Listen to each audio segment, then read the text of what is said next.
Deixa eu te contar uma coisa. Cada escolha que você faz hoje molda o que você será amanhã. Às vezes, as escolhas são pequenas, outras parecem gigantes, mas todas têm um peso. O problema é que, na hora, você nunca sabe aonde elas vão te levar.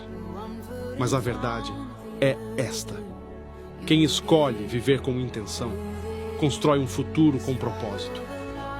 Não é sobre sempre acertar. É sobre ter coragem de decidir e lidar com o que vem depois. Cada passo que você dá hoje, seja no trabalho, no amor ou em você mesmo, conta para algo maior. Então escolha com sabedoria.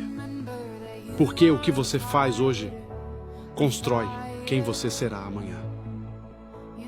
A pergunta é: que escolha você vai fazer agora?